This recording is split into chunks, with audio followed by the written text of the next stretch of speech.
Hello दोस्तों, स्वागत है आपका हमारे चैनल द पीएच क्लासेस में। साथियों, हम जो जनरल नॉलेज की एक एमसीक्यू सीरीज चला रहे हैं जो कि केवीएस और एनवीएस के एग्ज़ाम में बहुत ही ज़्यादा फ़ायदेमंद होने वाली है, उसकी आज हम सेकंड क्लास करेंगे। तो शुरू करते हैं आज की वीडियो।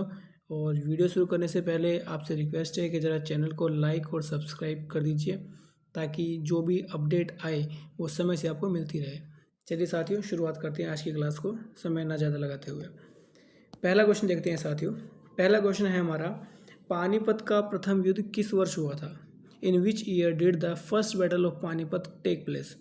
तो दोस्तों, इसका उत्तर हो जाएगा ऑप्शन नंबर ए, 1526। जी हाँ, पानीपत की पहली लड़ाई 21 अप्रैल को हुई थी। जी हाँ, 21 अप्रैल 1526 को। और ये जो पानीपत की लड़ाई है, ये बाबर और इब्राहिम लोदी के बीच में हुई थी, जिसमें बाबर की जीत हुई थी और दिल्ली सल्तनत का अंत हुआ था और भारत में मुगल वंश की स्थापना हुई थी। चलिए अगला क्वेश्चन, विंध्याचल के महान सम्राट अशोक किस वंश से थे? तो सम्राट अशोक किस वंश से थे? तो साथियों, इस प्रश्न का जो उत्तर है वो हो जाएगा मौर्य वंश। सम्राट अशोक जो थे वो मौर्य वंश के थे। मौर्य वंश की स्थापना आप सभी जानते हैं चंद्रगुप्त मौर्य ने की थी। उनके बेटे बिंदुसार थे और उनके बेटे अशोक थे। ठीक है। और अशोक का शासनकाल आपको पता होना चाहिए, 268 से लेकर 232 ईसा पूर्व तक। ठीक है साथियों, 268 से लेके 232 ईसा पूर्व तक का अशोक का समय रहेगा। चलिए आगे चलते हैं। भगत सिंह को फांसी किस वर्ष दी गई थी? जी हाँ, शहीदी दिवस, आप सभी इसके बारे में जानते हैं, 23 मार्च 1931। जी हाँ, 23 मार्च 1931 को भगत सिंह, राजगुरु और सुखदेव, इन तीनों को लाहौर षड्यंत्र मामले में मौत की सजा सुनाई गई थी। अगले क्वेश्चन पे चलते हैं। भारत का सबसे बड़ा राज्य क्षेत्रफल के आधार पर कौन सा है? जी हाँ, क्षेत्रफल के हिसाब से तो आपका इसका उत्तर हो जाएगा राजस्थान। राजस्थान का जो क्षेत्रफल है वो 342,239, जी हाँ, 342,239 वर्ग किलोमीटर है। याद रखिएगा दोस्तों, वर्ग किलोमीटर है। भारत में सबसे जो जिस राज्य का क्षेत्रफल सबसे ज़्यादा बड़ा है वो राजस्थान है। चलिए आगे चलते हैं। नीला ग्रह किसे कहा जाता है? आप सभी बहुत बेहतरीन तरीके से जानते हैं इसका उत्तर, पृथ्वी।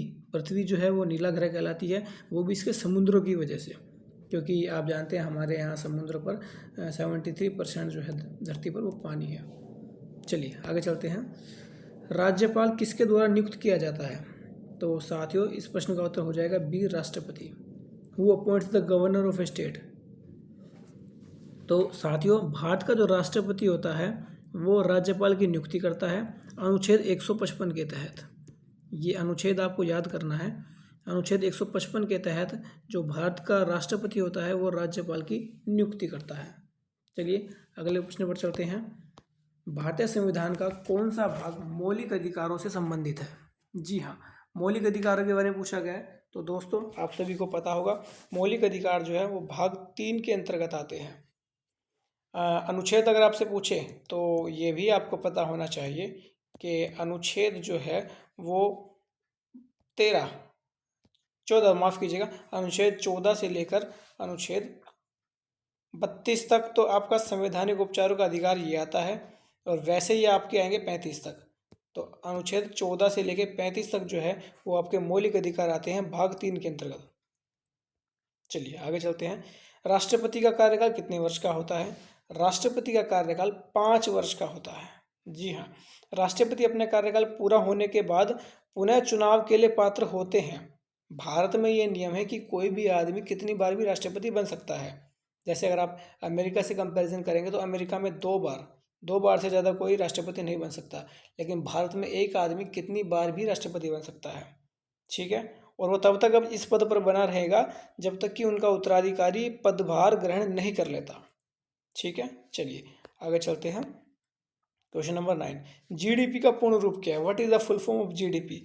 Gross domestic product.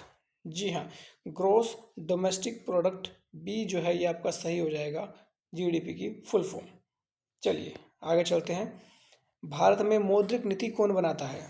Who formulates the monetary policy in India? तो इसका उत्तर हो जाएगा आपका आरबीआई। जी हाँ, भारत में मौद्रिक नीति भारतीय रिजर्व बैंक के द्वारा बनाई जाती है, जो कि देश की केंद्रीय बैंकिंग संस्था है।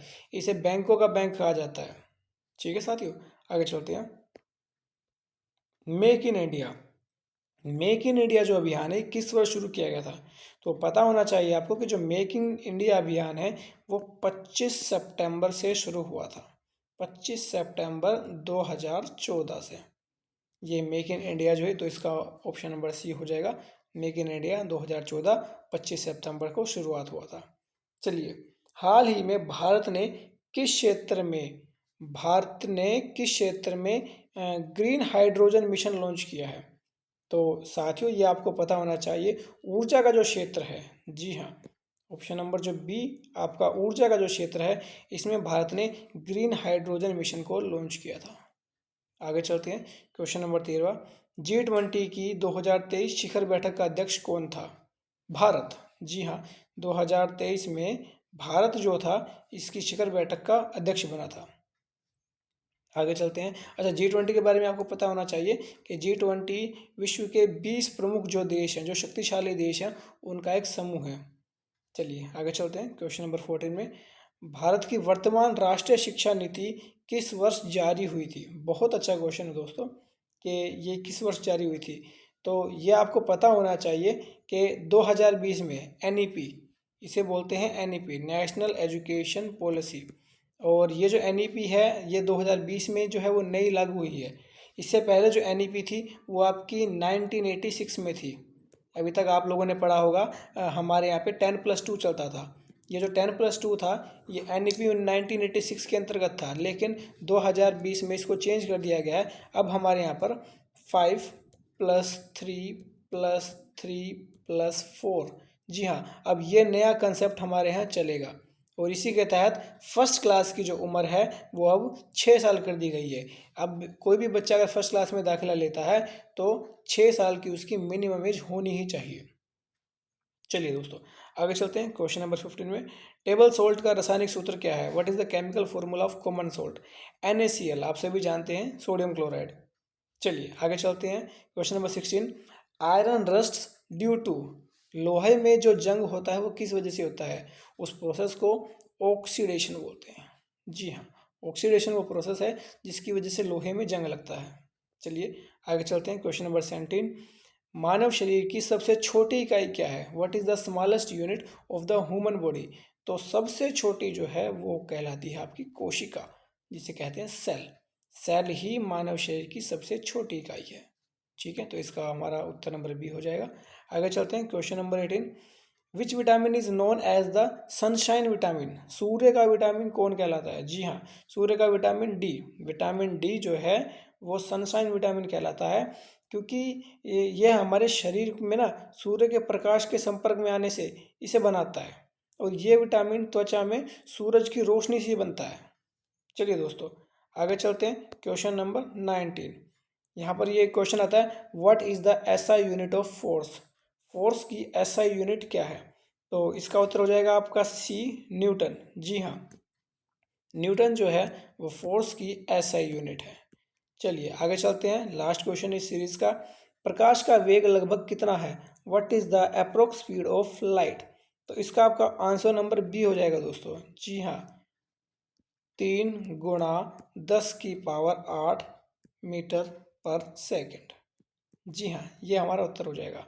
तो साथियों आज की इस वीडियो में हमने history, political, geography, economics, current affair, physics, chemistry, इन सब को मिला के जीके के बहुत ही अच्छे 20 क्वेश्चन किए हैं। जुड़े रहिए हमारे चैनल से। हमने एक MCQ की जो ये सीरीज स्टार्ट की है, इसमें आप देखेंगे कि धीरे धीरे आपकी क्लासेस बढ़ती जाएंगी। आज हमारी सेकंड क्लास थी, कुछ जल्द ही हम इसका क्लास थर्ड डालेंगे। इस क्लास में से इस प्रकार से हम बहुत सारे चैप्टर्स जो हैं उन्हें करने की कोशिश करेंगे, ताकि जब तक आपका एग्ज़ाम आएगा, जो 10 और 11 जनवरी का एग्ज़ाम है, तब तक आपकी अच्छी प्रिपरेशन हो सके और आपके पास 500 से 1000 क्वेश्चन का एक अच्छा क्वेश्चन बैंक तैयार हो सके। तो दोस्तों चलते हैं, विदा लेते हैं। चैनल को लाइक और सब्सक्राइब कीजिए। मिलते हैं अगले वीडियो में। धन्यवाद।